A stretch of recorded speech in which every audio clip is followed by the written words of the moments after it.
is these 3 or 4 incidents where we've had models escape their, little containers and get out into the wide world and start attacking third-party organizations in various ways. Yeah, that is absolutely irresponsible behavior on the part of the people that are doing the testing. That's Gary McGraw on the Decipher podcast with Dennis Fisher, describing 3 separate occasions this summer when an AI model got out of a test environment and attacked a company that had nothing to do with the test. Here's the part that got lost in the coverage. Nothing escaped. Escape implies the thing beat the enclosure. That is not what happened. These were processes on servers with network access nobody had taken away. Sandboxing is not an open research problem. There was DARPA money on it in the early 90s, and McGraw was in the room for that work. He'd know. He runs the Berryville Institute of Machine Learning, and he's been writing about machine learning security since 2019, back when the papers didn't mention it at all. So here's the record. July 21st, OpenAI disclosed that 2 models running a cyber capability evaluation broke containment, found a 0-day in an internal package proxy, got themselves internet access, and went after Hugging Face's production infrastructure. July 30th, Anthropic, 3 more, surfaced by reviewing 141,000 evaluation runs. One published a malicious package to PyPI. 15 real machines downloaded it and ran it. August 5th, Meta, same shape.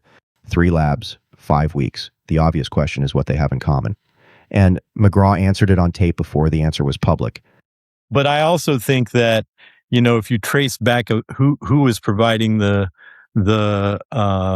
sandbox for these tests for these models that were intentionally left off the chain, and there's a vendor under there, so we need to be super careful about this stuff. He was right. He was also wrong on one detail, and the correction makes this worse, not better. Elsewhere in that conversation, he says the agents were running on servers controlled by the frontier model companies. For OpenAI, that's exactly right. Their evaluation, their infrastructure, their proxy, their 0-day. Anthropic's was not. Neither was Meta's. Both ran inside an evaluation environment operated by a third-party company called Irregular, and both trace back to the same misconfiguration, a sandbox that was supposed to have no internet and had internet. So 2 of the 3 traced to the same evaluation environment, 6 days apart, at companies that compete with each other.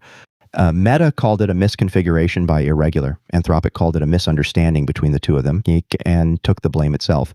That's a supply chain finding, not an AI finding. The safety layer has concentration risk exactly like every other layer. And if your organization keeps a third-party risk register, I'd bet the model evaluation vendor isn't on it.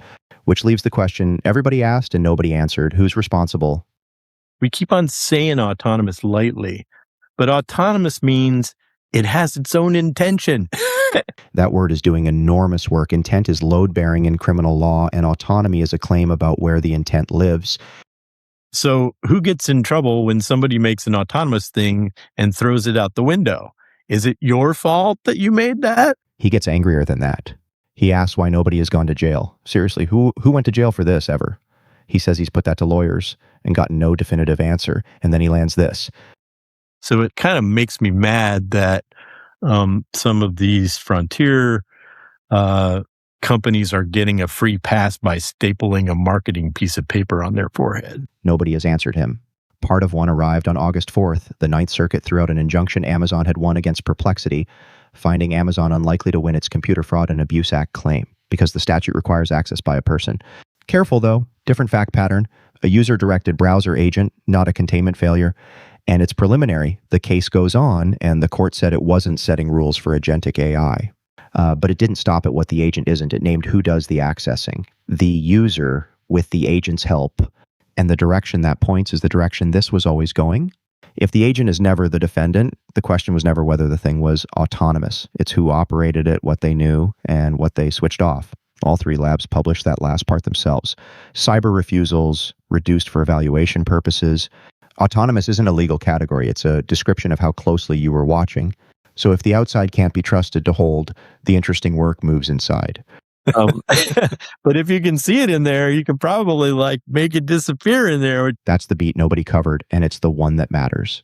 Outside in is prompt injection, jailbreaks, red teaming.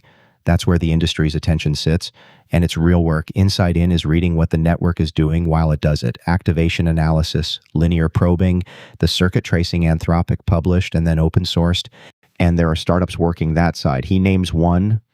I advise a firm called Starseer who's doing superb work on hey, what's a network actually doing in there when it runs up against a guardrail? Starseer, founded last year in Knoxville by Tim Schultz and Carl Hurd. Oversight built on what a model is doing, not on what it says. Full disclosure, Gula Tech Adventures led their seed round. Here's why that belongs in this story rather than a different one.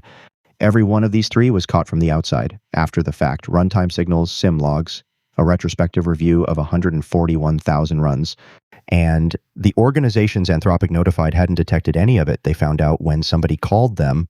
McGraw says the other half of that out loud, and it shouldn't get edited out.